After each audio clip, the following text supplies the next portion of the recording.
Good afternoon, Cross Timbers. Today is Monday, October 10th, 2016. I'm Jarrod Gaddis.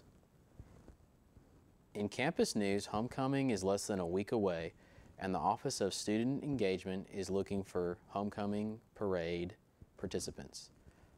Tarleton's homecoming parade includes floats, marching band, mounted horseback riders, and vintage vehicles, and begins at 10 a.m. Saturday, October 22nd. The parade follows the 2016 homecoming theme, Texan State of Mind. Those interested in participating in the parade should contact the Office of Student Engagement for an entry form. The deadline to submit an entry form into the parade is midnight this Friday. No walk-ups will be accepted. To view and/or complete a parade entry form, visit www.tarleton.edu/homecoming/parade. In local news, Saturday was sundown on the square in downtown Stephenville. Saturday afternoon, the square was blocked off as the city celebrated their cowboy heritage by honoring local rodeo royalty. The event kicked off at 5 p.m. with food vendors, art exhibits, a silent auction, wine tasting, and rodeo zone lining the square, following a performance by C.B. Sutton and the Outcast Band. The presentation of the distinguished and world champion cowboys honored many contributors to Stephenville's cowboy heritage. Some of the cowboys and cowgirls honored include Ty Murray, Tuff Hedeman, and J.J. Hampton. The honorees were presented by Mayor Kenny Weldon and Texas Ag Commissioner Sid Miller. To round out the evening, Michael Martin Murphy performed numerous songs honoring the cowboy way of life. All proceeds collected from this event will go to the Stephenville Historical House Museum. And now today's Texas national and international news from the Associated Press. In state news, as the smell of corn and cattle deep-fried grub wafted overhead on a clear Sunday afternoon, hundreds of kids, parents, and other visitors toured through the South Texas maze.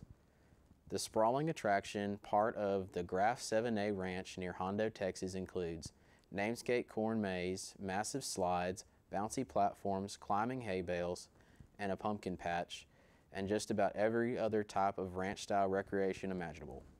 About 45 minutes west of San Antonio on U.S. Highway 90, the site attracts about 4,000 visitors during peak days and is typically open each year from September through mid-November.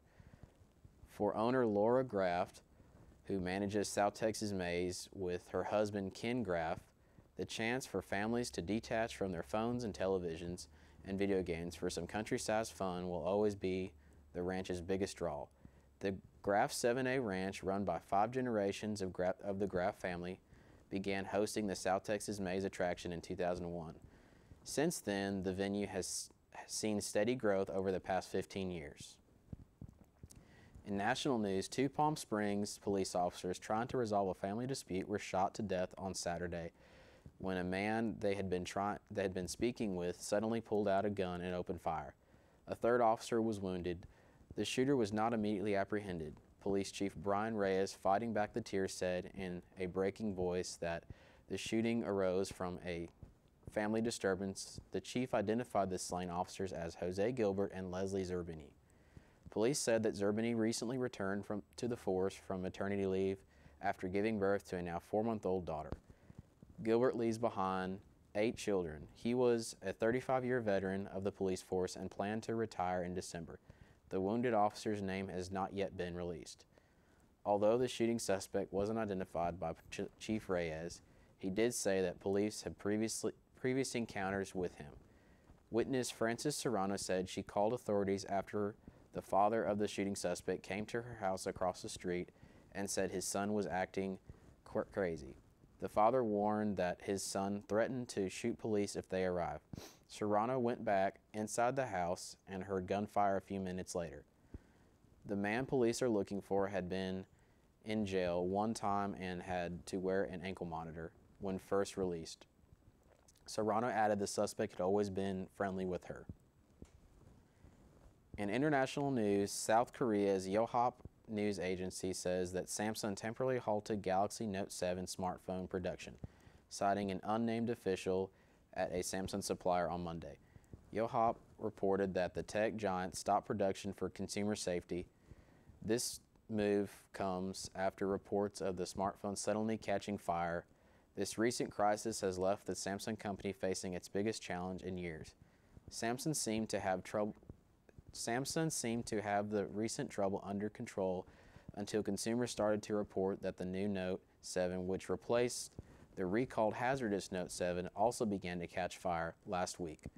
Authorities had to evacuate a Southwest Airlines flight when a replacement phone began emitting smoke.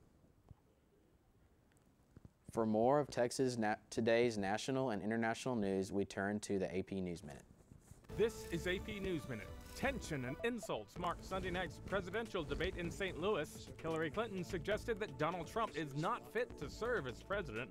Trump said if he were in charge, Clinton would be in jail. North Carolina is still dealing with torrential floods from Hurricane Matthew.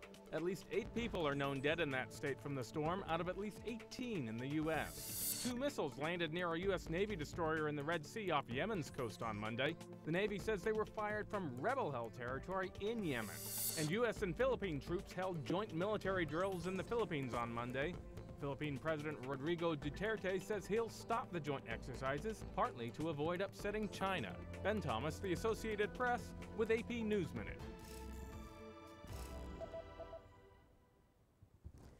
In sports, the Tarleton State football team won their game on Saturday against Western New Mexico 44-41. This puts the Texans at a 3-3 overall and a 3-1 Lone Star Conference average. Today's weather is brought to you by weather.com. Today's forecast is sunny skies with a high of 80 with a 0% chance of rain. Tonight, the low is 55 with a 0% chance of rain. Today's broadcast was produced by Jessica Barrow and Krista Bowman. You can follow us at www.texannews.net. For more campus and local news, don't forget to tell your friends about us and become a fan of Texan TV News on Facebook. I am Jarrod Gaddis. Tune in tomorrow for the latest news from the Tarleton State University campus in Stephenville, Texas.